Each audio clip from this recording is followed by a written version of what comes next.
أعوذ بالله من الشيطان الرجيم. بسم الله الرحمن الرحيم. السلام علیکم ورحمۃ اللہ وبرکاتہ. آج ہم انشاءاللہ العزیز سورہ بقرہ کی آیت نمبر 143 کا ترجمہ اور تفسیر کریں گے. وَكَذَلِكَ جَعَلْنَاكُمْ أُمَّةً وَسَطًا لِتَكُونُوا شُهَدَاءَ عَلَى النَّاسِ، اور اسی طرح کیا ہم نے تم کو امت معتدل، لِتَكُونُوا تاکہ تم ہو، شہداء علی الناس گواہ لوگوں پر، وَيَكُونَ الرَّسُولُ عَلَيْكُمْ شَهِيدًا اور رسول تم پر گواہی دینے والا.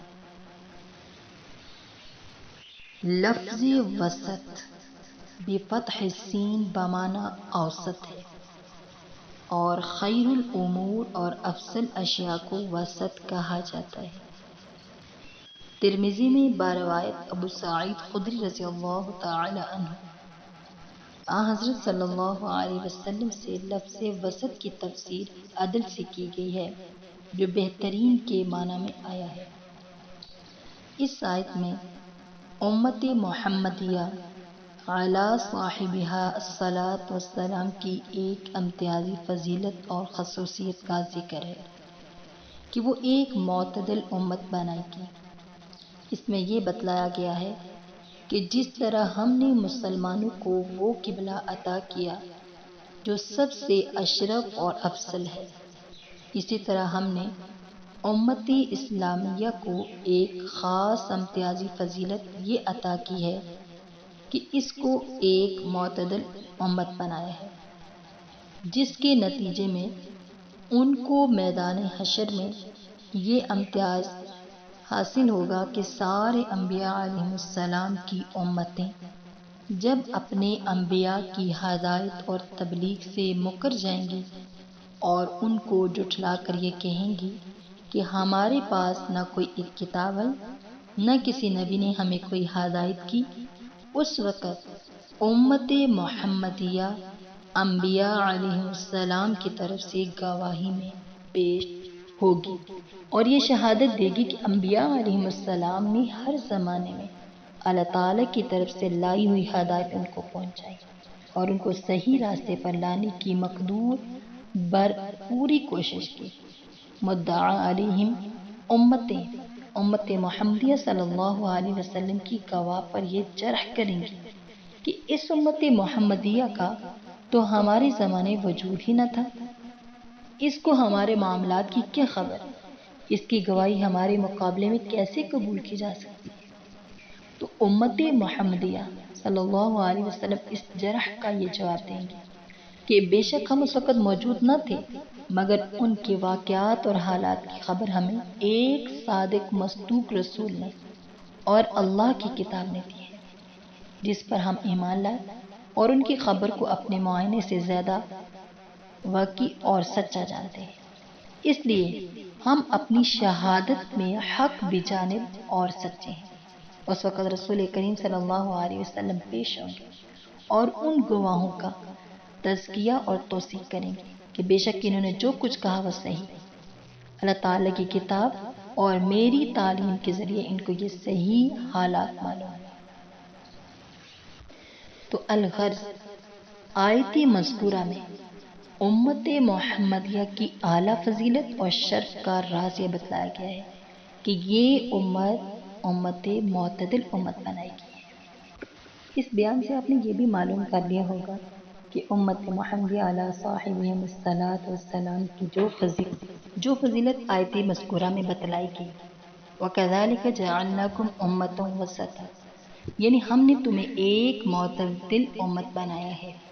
یہ بولنے اور لکھنے میں تو ایک لفظ ہے، لیکن حقیقت کے اعتبار سے کسی قوم یا شخص میں جتنے کمالات اس دنیا میں ہو سکتے ہیں ان سب کے لیے حاوی اور جامع ہے.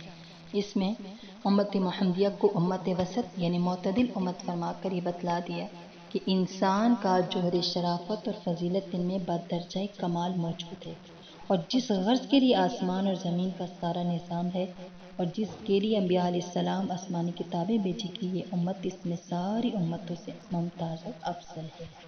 اس میں امت محمدیہ صلی اللہ علیہ وسلم کے اعتدال روحانی اور اخلاق کو واضح فرمایا ہے۔ وہ اپنے ذاتی مفادات اور خواہشات کو چھوڑ کر آسمانی ہدایت کے مطابق خود بھی چلتے ہیں۔ وَمِمَّنْ خَلَقْنَا أُمَّةٌ يَهْدُونَ بِالْحَقِّ وَبِهِ يَعْدِلُونَ۔ اس صورت کے اندر، اس آیت کے اندر سورہ اعراف کے آخر میں امت محمدیہ کے لیے ارشاد ہوا کہ ان لوگوں میں جن کو ہم نے پیدا کیا ہے ایک ایسی جو سچی راہ بتلاتے ہیں اور اس کے موافق انصاف کرتے ہیں۔ اسی طرح سورہ آل عمران میں امت محمدیہ کے اسی اعتدال مزاج اور اعتدال روحانی کے آثار کو ان الفاظ میں بیان فرمایا گیا ہے کہ کنتم خیر امت اخرجت للناس تأمرون بالمعروف وتنہون عن المنکر وتؤمنون باللہ، یعنی تم سب امتوں میں بہتر ہو جو عالم میں بھیجی گئی، حکم کرتے ہو اچھے کاموں کا اور منع کرتے ہو برے کاموں سے اور اللہ پر ایمان لاتے ہو۔ یعنی جس طرح ان کو رسول سب رسولوں میں افضل نصیب ہوئے، کتاب سب کتاب میں جامع اور اکمل نصیب ہوئی، اسی طرح ان کو قوموں کا صحت مندانہ مزاج اور اعتدال بھی اس اعلیٰ پیمانے پر نصیب ہوا کہ وہ سب امتوں میں بہتر امت قرار پائے۔ اس پر علوم و معارف کے دروازے کھول دیے گئے، ایمان اور عمل اور تقوی کے تمام شاخیں ان کی قربانی سے سرسبز اور شاداب ہوں گی۔ وہ کسی مخصوص ملک میں محصور نہ ہوگی، بلکہ اس کا دائرہ عمل سارے عالم اور انسانی زندگی کے سارے شعبوں کو محیط ہوگا۔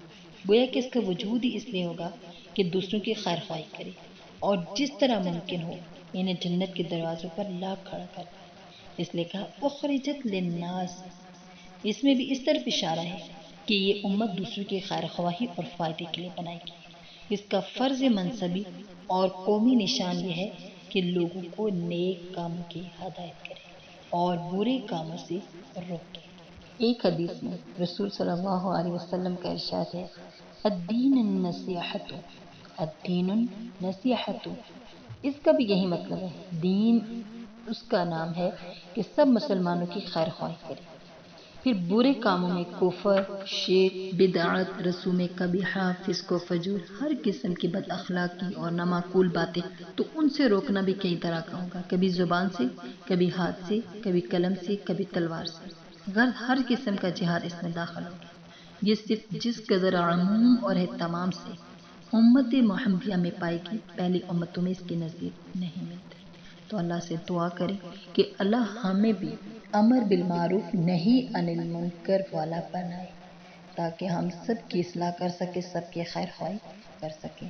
اللہ سے دعا کریں اللہ پاک ہمیں عمل کی توفیق عطا فرمائے، آمین۔